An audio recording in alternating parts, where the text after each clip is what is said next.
Oh, Dr. FranXX is just Hiro grown up. Okay, Trigger, I'm following your line of breadcrumbs. It's all coming together. And it's the lady Zedome met when she was younger, right? Must be Dr. FranXX's Naomi. Or as I like to call her by her nickname, love interest number 1. Okay, and then we got Evangelion, Shinji getting the fucking robot. It's almost like the people who worked on this anime worked on Eva or something. Oh, it's Zero One.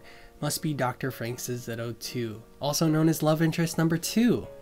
Well, Trigger, I'm knee-deep in breadcrumbs now that you've dumped them all over the fucking floor. So that was some preview. What's up, guys? Soul here, and we're about to analyze the hell out of my new favorite Trigger escapade. Let's see exactly what Dr. FranXX had to say. Mercy, we have begun third impact. Now and again, fate is cruel. In order to obtain something, one must lose something else. Humanity has searched and sacrificed a lot for what lies beyond life, which is our limit. And then, we met her. Such a beautiful and perfect being. Well, commentary by Dr. Werner, FranXX everyone, the one and only half-human, half-klaxosaur, who at some point in time actually looked like Hiro had grown up. The Hiro is FranXX's clone, or son comments are freaking me out and non-stop, and no one actually has any fucking idea, so let's hold off on discussing that one for a bit. 9 Alpha, also looking like he could possibly be the woman's son, or Dr. FranXX and the woman's son, or Dr. FranXX has 2 partners and 2 possible sons and 2 possible love interests, but forget all that shit, let's dive a little deeper and take this theory to the next level. Notice the single horn growing out of FranXX's head, or the eye with the Zero One color scheme? Let's say both the klaxosaurs and APE were humans as a society before they became purely opposite and genetically modified in different directions. Either that or they're just completely different species. Klaxosaurs living underground, APE in the sky. Both genetically changing as time went on. Klaxosaurs developing with complete lack of distinction and acquired the ability to communicate telepathically with primal instinct and heightened emotions, while APE sacrificed their humanity, their relationships, their sexual interactions, their emotions, in aim to outlive the shackles which they call a body in a streamlined and methodical fashion, as they've pretty much stated. Then we have the children who stand in the middle, locked inside a birdcage while these new species reign above and below. But why? Are the children infected? Is that why they're sealed in a dome? Do they threaten the adults? Well, let's take this a step back. Along Werner, the man who we know has a scientific interest, the man who stumbles upon the Princess Zero One out in the world. Do these two fall in love? 2 soulmates? As Werner is the first human to have a relationship with a klaxosaur, and the klaxosaur princess has evolved with these emotions and loves him back?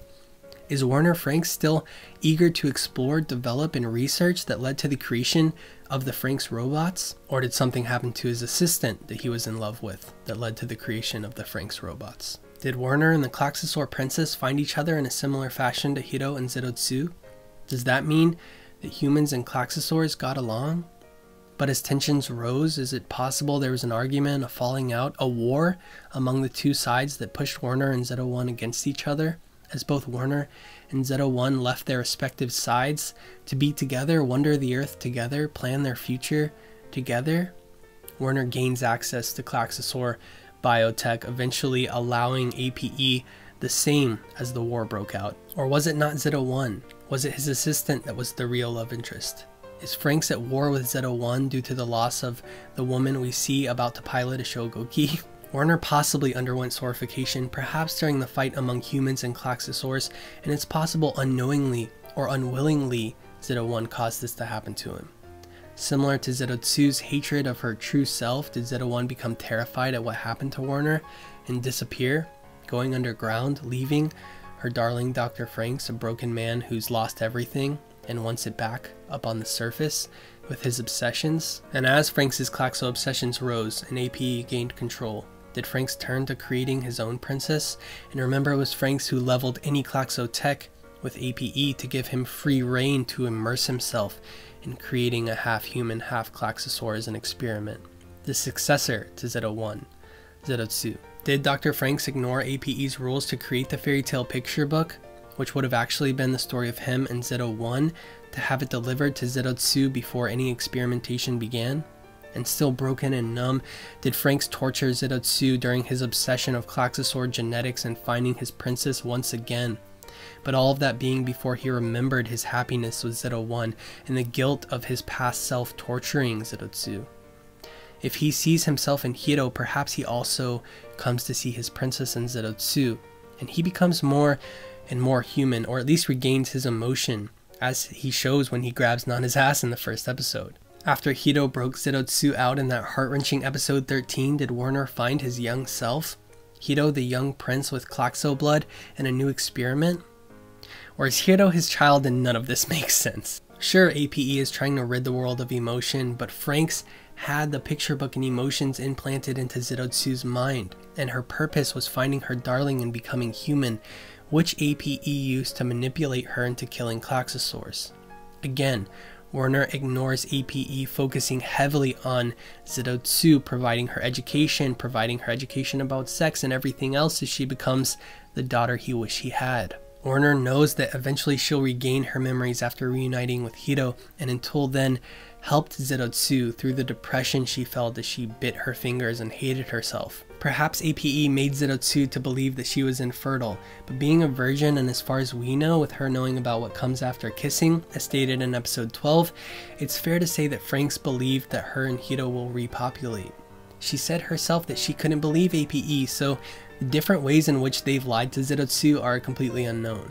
If the information wouldn't apply to her, FranXX had no reason to tell her about sex or slip her the information through more books, and she most certainly hasn't tried to reproduce with a half klaxosaur that's consumed her blood. Perhaps APE made her to believe that she was infertile, but being a virgin, and as far as we know, with Zero Two knowing about what comes after kissing, as stated in episode 12, it's fair to say that FranXX believes her and Hiro will repopulate.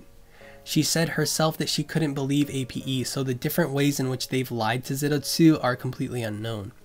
If the information wouldn't apply to her, FranXX had no reason to tell her or slip her the information through more books, and she most certainly hasn't tried to reproduce with a half klaxosaur that's consumed her blood. By the way, Zero Two and Hiro haven't exactly told anyone about their past or shown public affection for each other when the other squad members are around. They're extremely protective of each other and most definitely private about their relationship. Do you actually think that Hiro and Zero Two just happened to stumble upon each other in episode 1? Think again, he's built custom FranXX for everyone that will assist in the rebellion, Squad 13, except Hiro, who was required to stay in Plantation 13 until Dr. FranXX quietly brung Zero Two and Strelitzia in episode 1. APE has forgone emotion, meaning that they can't understand what will eventually come from the rise of Squad 13. Dr. FranXX monitors his test squad the whole time, paying close attention to Zero Two and Hiro as he intervenes to help them regain their memory. Did Dr. FranXX detach APE from Squad 13 to push them to become more human? And when the Nines arrived expecting parasites ready to sacrifice for Papa, they find unconforming humans with Zero Two at the center of the rebellion? We've hated FranXX from the moment he's tortured Zero Two, but is he really the one who put the prince and the princess together, hoping for them to succeed where he failed? Now, I really want to know what everyone thinks in the comments, especially before the episode this Saturday. Who is FranXX's real love interest? Zero One, the assistant? Are they the same person even? Was the assistant turned into a klaxosaur? Is Hiro his child? Is Zero Nine their child? We know one thing. When FranXX sees Zero One at the end of the preview, he is not surprised. It wasn't their first meeting when he was that old. And FranXX has sacrificed one thing for another. I don't know about you guys, but I am beyond hype for this next episode. Watch it with me Saturdays on crunchyroll.com/soul, free in HD. That link will be in the description. And if you love Zero Two, pick up the signed exclusive Zero Two artwork on soulanimation.bigcartel.com, only from Japan and super rare. And I will see you all in the Discord to most definitely talk with you guys after Saturday about the brand new Darling and the FranXX. Let me know what you all thought about all these theories, and thank you guys so much for watching. じゃあ、また。そうして出会ってしまったのだ。あの美しくも完全なる存在に。